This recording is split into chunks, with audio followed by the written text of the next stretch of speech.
साथियों, जब हम मोटर बाइक्स या अन्य गाड़ियों की चर्चा करते हैं तब अक्सर हमको सुनने को मिलता है स्ट्रोक के बारे में।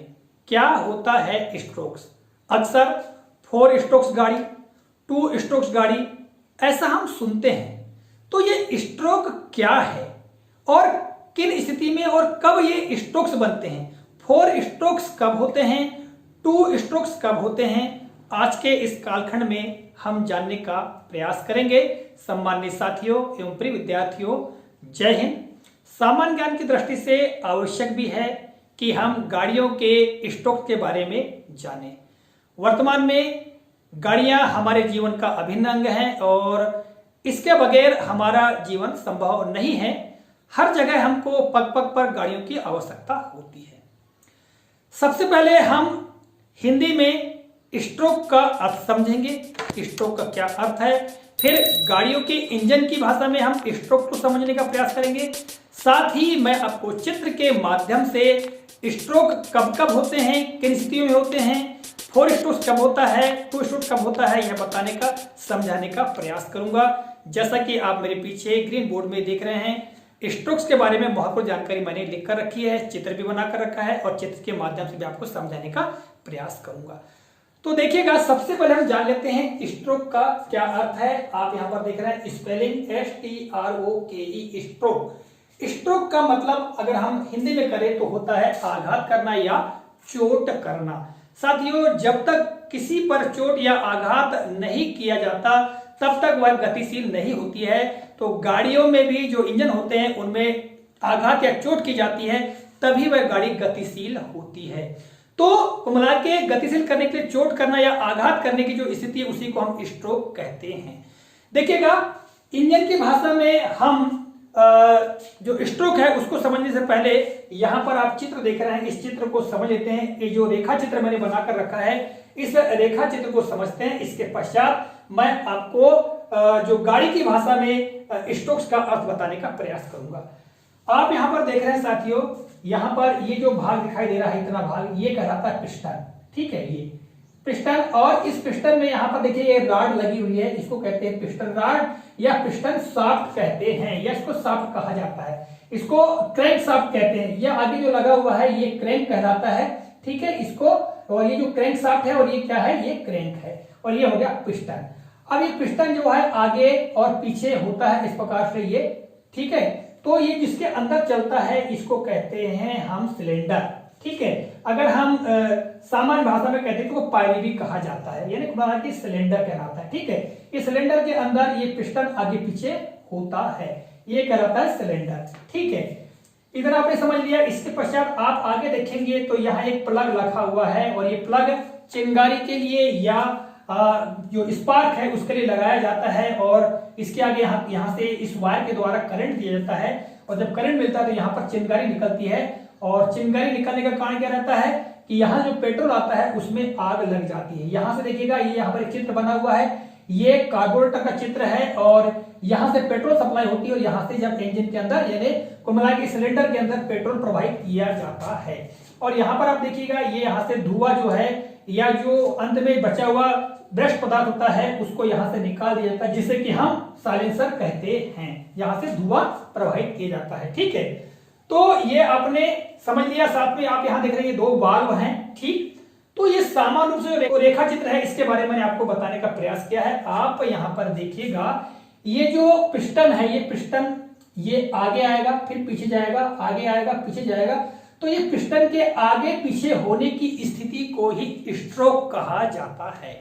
ठीक है, अब देखिएगा, इसके आगे पीछे होने का कारण क्या है? आघात है, चोट है। अब वो चोट कैसे लगती है? चोट लगती है, ये जो फ्यूल आता है, फ्यूल जब आग लगती है, यहाँ पर ये स्पार्क की वजह से यहाँ जब आग लगती है, तो जब आग लगेगी तो निश्चित तौर से बहुत मात्रा में ऊष्मा निकलेगा और इससे फैलाव होगा, तो ये पीछे आएगा फिर आगे आएगा। तो इस प्रकार ये आघात लगने का ये क्या होता है, आगे पीछे होता है। ठीक है, तो कुमला के पिस्टन पर जब आघात लगती है और पिस्टन आगे पीछे होता है, उसे हम क्या कहते हैं, स्ट्रोक कहते हैं। अब आप अच्छी तरह समझ गए होंगे स्ट्रोक क्या होता है। एक और बहुत ही सरल उदाहरण से मैं आपको समझाने का प्रयास करता हूं। ठीक है, आप देखिएगा, मेरे हाथ में एक सिरिंज रखा हुआ है। ठीक है, आप देख पा रहे होंगे सिरिंज। अब इसको मैं अगर खींचता हूं इधर, मान लो आप देख पा रहे हैं, तो ये देखिए कि ये जो आगे पीछे हो रहा है ये कहलाता है पिस्टन। इसको हम क्या कहेंगे? पिस्टन। देखिए ये आगे पीछे हो रहा है, ये पिस्टन है, ठीक है। और ये जिसके अंदर घूम रहा है यानी ऊपर का जो ये है, इस भाग को कहते हैं सिलेंडर, ठीक है। तो पिस्टन इस प्रकार से ही चलता है, आगे पीछे ये, ठीक है। अब इसको मैं पावर कहां दे रहा हूं, शक्ति कहां दे रहा हूं, यानी आघात कहां से कर रहा हूं मैं? यहां से आघात कर रहा हूं, ये अंगूठे से, ये देखिएगा ये। तो इसको जब तक आघात यानी चोट नहीं करेंगे, स्ट्रोक नहीं करेंगे, तब तक ये आगे पीछे नहीं चलेगा, ये स्ट्रोक, ठीक है। ये आपको समझ में आ रहा है? ये आप समझ गए, ये पिस्टन और ये ऊपर का जो है सिलेंडर है, तो सिलेंडर के अंदर ही पिस्टन चलता है, ठीक है। साथियों, इतना समझ लेने के पश्चात हम समझते हैं अब स्ट्रोक्स को, ठीक है। यहां देखिएगा 4 स्ट्रोक्स और यहां पर 2 स्ट्रोक्स को। सबसे पहले यदि हम 4 स्ट्रोक्स को समझ लेंगे तो 2 स्ट्रोक्स हमको आसानी से समझ में आ जाएगा। तो चलिए सबसे पहले हम समझते हैं 4 स्ट्रोक्स को। आप यहां देख रहे हैं मैंने सभी स्ट्रोक्स के नाम लिखकर रखे हैं। अब इन स्ट्रोक्स के नाम को जानने से पहले जो यहां पर मैंने एक रेखा चित्र बनाया, इस रेखा चित्र में हम समझ लेते हैं। देखिएगा सबसे पहले क्या होता है, ये आप देख रहे हैं यहां पर मैंने आपको प्रारंभ बताया क्या है, कार्बोरेटर है, और कार्बोरेटर से पेट्रोल जो है वो क्या होता है, प्रवाहित होता है, ठीक है। अब यहां से पेट्रोल आता है तो पेट्रोल अकेले नहीं बल्कि वो हवा के साथ में मिक्स होकर के यहां पर आता है, ठीक है। यहां से जैसे आपने देखा होगा वायु यहां से आएगी साथ में, और यहां से पेट्रोल और वायु यानी को मिला के ऑक्सीजन मिक्स होकर के यहां पर प्रवेश करेगा। जब यहां फोर्स के साथ में प्रवेश करेगा तो ये जो पिस्टन है वो कहां जाएगा, पीछे की ओर जाएगा, ठीक है। ये पहली बार पेट्रोल पूरी वायु साथ में मिक्स होकर के यहां पर आया तो पिस्टन पीछे की ओर गया, ठीक है। ये पिस्टन जब पिस्टन पीछे की ओर जाएगा तो ये जो क्रैंक शाफ्ट है वो पिस्टन से जुड़ी हुई है, तो शाफ्ट को पीछे ढकेलेगा। तो ये जो क्रैंक है जो कि यहाँ पर राउंड मारता है, यानी मिला के इस प्रकार इसको जोड़ा जाता है कि ये चक्कर काटता है। तो जब पीछे जाएगा तो ये मिला के थोड़ा बहुत राउंड मारेगा, ठीक है, यानी इस प्रकार घूमेगा। अब जब ये घूमेगा, ठीक है, तो यहां से ये क्या आया, पेट्रोल आया वायु के साथ में, और इसको इसने पीछे ढकेला, ठीक है। अर्थात सबसे पहले वायु के साथ में पेट्रोल ने क्या किया, प्रवेश किया, ठीक है, यहां पर प्रविष्ट हुआ। तो प्रवेश को अंग्रेजी में कहा जाता है इनटेक या एडमिशन, इनटेक या एडमिशन कहा जाता है। इसलिए ये जो पहला स्ट्रोक होगा, अर्थात यहां जैसे ही फ्यूल प्रवेश किया वायु के साथ में तो इसने पिस्टन को पीछे ढकेला, तो ये क्या हुआ, प्रारंभिक या प्रवेश स्ट्रोक हुआ। जैसे कि मैंने यहां लिखा है, या प्रवेश आघात भी कर सकते हैं, ठीक है, जैसे मैंने लिखा है प्रवेश या प्रारंभिक स्ट्रोक, इसको अंग्रेजी में इनटेक स्ट्रोक या एडमिशन स्ट्रोक कहते हैं। तो आपको समझना है ये पहला स्ट्रोक हुआ, ठीक है, पहला आघात। फ्यूल यहां पर आया, इसने फोर्स किया तो कहां गया, ये पिस्टन पीछे गया, ये हल्का सा घूमा। जब ये हल्का सा घूमेगा, ठीक है, अब इसके बाद क्या होगा, दूसरे स्ट्रोक को समझिए। अब ये ऐसा घूमेगा, मान लो ये क्रैंक, तो अब क्रैंक घूम के यहां चुप थोड़ी रहेगा, ये घूमते जाएगा। जब घूमेगा यहां आगे आएगा तो ये पुनः शाफ्ट जो आगे की ओर जाएगी, और पिस्टन क्या करेगा, पिस्टन को आगे की ओर भेजेगा सिलेंडर के अंदर। और जब ये आगे आएगा तो ये जो यहाँ पर फ्यूल हवा के साथ में आया हुआ था उसको क्या करेगा, कंप्रेस करेगा ना, दबाएगा। जब यहाँ पर ये दबाएगा तो ये क्या होगा, यहाँ पर कंप्रेस होगा, यानी बहुत ज्यादा दबाव पैदा होगा, ठीक है। जब दबाव पैदा होगा तो जब ये पिस्टन दूसरी बार यहाँ आगे की ओर आ रहा है तो ये दूसरा स्ट्रोक होगा। और कौन सा स्ट्रोक होगा, कंप्रेशन स्ट्रोक, जैसा कि हमने यहाँ लिखा है कंप्रेशन स्ट्रोक। इसी को हम कहते हैं संपीड़न या दबाव स्ट्रोक, क्योंकि संपीड़न का मतलब दबाना होता है। तो यहां पर कौन सा स्ट्रोक होगा, दबाव स्ट्रोक, ठीक है, इसको हम कहते हैं कंप्रेशन स्ट्रोक, ठीक है। ये दूसरा स्ट्रोक हुआ। आपने पहला स्ट्रोक समझ लिया, पहला स्ट्रोक जैसे यहां पर फ्यूल आया वायु के साथ में, इसको पीछे किया, अर्थात फ्यूल ने प्रवेश किया, तो ये इनटेक या एडमिशन स्ट्रोक कहलाएगा, और पिस्टन पीछे हुआ। जब ये क्रैंक घुमा करके पिस्टन को पुनः आगे ढकेलेगा तो ये जो फ्यूल है ये कंप्रेस होगा, दबाव पैदा होगा, तो ये दूसरा स्ट्रोक क्या हो जाएगा, कंप्रेशन स्ट्रोक। पहले स्ट्रोक में जो पिस्टन है वो पीछे की ओर हुआ, ठीक है, इंटेक स्ट्रोक में। फिर कंप्रेशन स्ट्रोक में ये जो पिस्टन है वो आगे की ओर हुआ। आगे की ओर क्यों हुआ, क्योंकि क्रैंक घूमा, और जब क्रैंक घूम के आगे और बढ़ेगा तो ये शाफ्ट को आगे ले जाएगा, और आगे ले जाएगा तो पिस्टन भी आगे बढ़ेगा। तो ये हो गया कंप्रेशन स्ट्रोक, ठीक है, इन्हें मिला के संपीड़न स्ट्रोक कह सकते हैं, ठीक। अब साथियों इसके बाद जैसे ये कंप्रेशन यहां पैदा होगा, यानी कंप्रेशन स्ट्रोक जब लगा, इसके पश्चात यहां आप देख रहे हैं ये वायर के साथ में ये प्लग जुड़ा हुआ है, और यहाँ चिंगारी पैदा होती है। और जैसे यहाँ पर चिंगारी पैदा होगी तो निश्चित ही पेट्रोल, जैसी चिंगारी पैदा होती है तो पेट्रोल जलने लगता है, तो उसका क्या होगा, दहन होगा। और जब दहन होगा तो यहाँ बहुत सारी ऊर्जा पैदा होगी, यानी एकदम पावर पैदा होगा, ठीक है, एकदम शक्ति पैदा होगी। और जब शक्ति पैदा होगी तो पुनः ये पिस्टन को पीछे की ओर ढकेलेगा और बहुत मतलब शक्ति के साथ पीछे की ओर ढकेलेगा और पुनः वो जाएगा, ठीक है। तो पुनः ये क्रैंक है ऐसा घूमेगा, ठीक, आप समझ रहे हैं इस बात को। तो यहां पर जब अगली बार जो प्रेशर लगा, ठीक है, जो स्ट्रोक लगा वो होगा पावर स्ट्रोक। पावर स्ट्रोक क्यों, क्योंकि यहां पर जो दहन हुआ तो बहुत ज्यादा शक्ति यहां पर पैदा होगी। जब शक्ति पैदा होगी उसको प्रेशर के साथ पीछे की ओर ढकेलेगा, पावर के सामने ढकेलेगा, इसलिए क्या कहते हैं, पावर स्ट्रोक, या इसी को हम अंग्रेजी में कहते हैं कंबंसन स्ट्रोक, ठीक है। कंबंसन का मतलब होता है दहन होना या जलना, ठीक है, या इसी को पावर स्ट्रोक या कंबंसन स्ट्रोक कहते हैं इसको। ये तीसरा स्ट्रोक हुआ, ठीक है। अब आप समझ गए, तीसरा स्ट्रोक समझ गए। इसके पश्चात में पुनः क्रैंक ऐसा गया और फिर से इसको आगे ढकेलेगा। जब आगे ढकेलेगा तो इसके पश्चात क्या होगा, ये जब आगे ढकेलेगा तो जो अब सब कुछ पूरा फ्लूइड चल चुका, अब जो धुआं है कहना चाहिए, वो धुआं यहां से निकास हो जाएगा, यानी एग्जॉस्ट हो जाएगा, निकल जाएगा, निकासी हो जाएगी उसकी, काय की, धुएं की।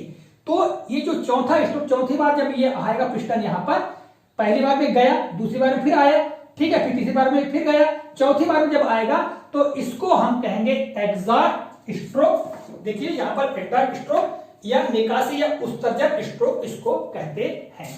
तो ये हुआ 4 स्ट्रोक, आप समझ गए होंगे। इसको एक बार फिर से समझ लीजिएगा।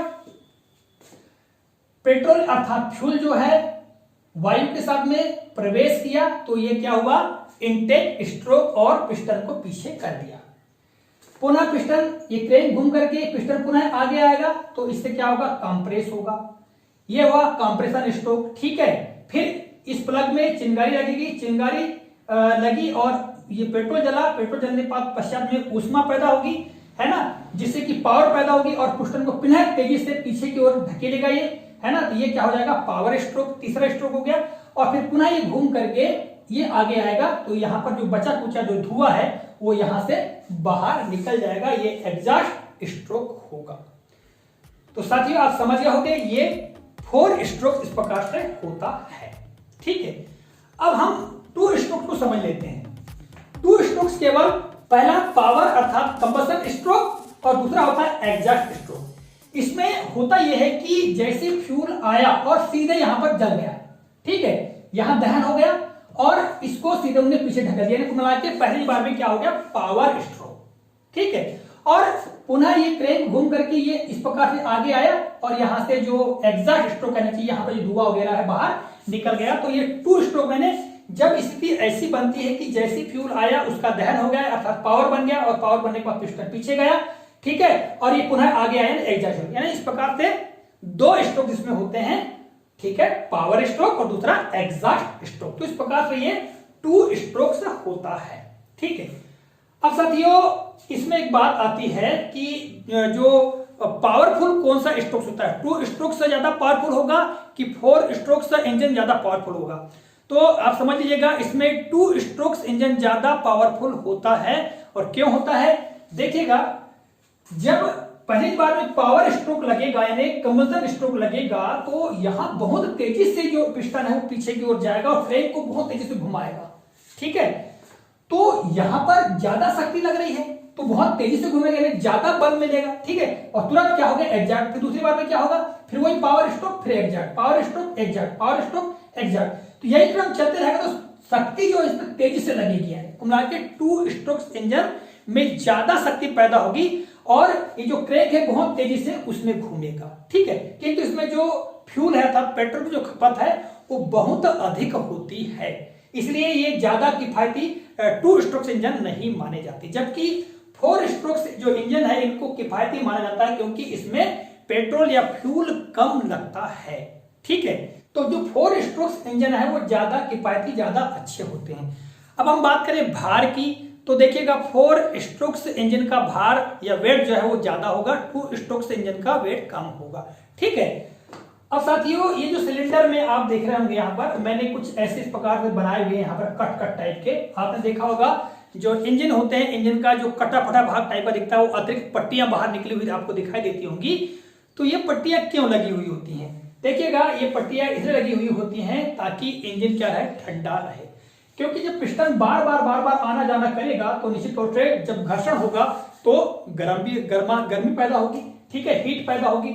और ये जो बाहर यहाँ पर वायु प्रवेश करके ये आजू बाजू से इसको क्या है, ज्यादा ठंडा रखती है। इसलिए जो कटा फटा बनाया जाता है, यदि कटा फटा न बनाया जाए तो निश्चित तौर से ये जो सिलेंडर है ये फट जाएगा, ब्लास्ट हो जाएगा, ये स्विच हो जाएगा, यानी मिला के यहाँ पर ये जम जाएगा, मिला के संपीड़ित हो जाएगा, ठीक है। इसलिए इसको यहाँ पर ऐसी अलग से पट्टियां जो हैं वो पायली में या सिलेंडर में जोड़ दी जाती है ताकि ये हमेशा कैसा रहे, शीतल बना रहे, ठंडा बना रहे। आजकल इंजनों में क्या है, यहाँ पर शीतलक भरे जाते हैं, ठीक है, ताकि ये जो सिलेंडर है वो कैसा रहे, ठंडा रहे। तो साथियों, आज के इस कालखंड में मैंने आपको बहुत ही सहज और सरल तरीके से स्ट्रोक्स के बारे में समझाने का प्रयास किया है। और जैसा कि आप यहाँ पर बाइक का इंजन का चित्र देख रहे हैं, इस चित्र में आप देखेंगे यहाँ जो एरो के चिन्ह है, एरो के चिन्ह से मैं आपको सिलेंडर के बारे में बता रहा हूँ। और इन सिलेंडर के अंदर ही जो पिस्टन है वो आगे पीछे चलते हैं। तो साथियों, इस तरह से आज के इस कालखंड में मैंने बाइक्स या जो गाड़ियां हैं उनके 2 स्ट्रोक्स और 4 स्ट्रोक्स के संदर्भ में महत्वपूर्ण जानकारी प्रदान की है। आशा करता हूं ये जानकारी आपको काफी उपयोगी और ज्ञानवर्धक लगी होगी। मिलेंगे अगले कालखंड में किसी नए प्रकरण, नई जानकारी के साथ। तब तक नमस्कार, जय हिंद, वंदे मातरम।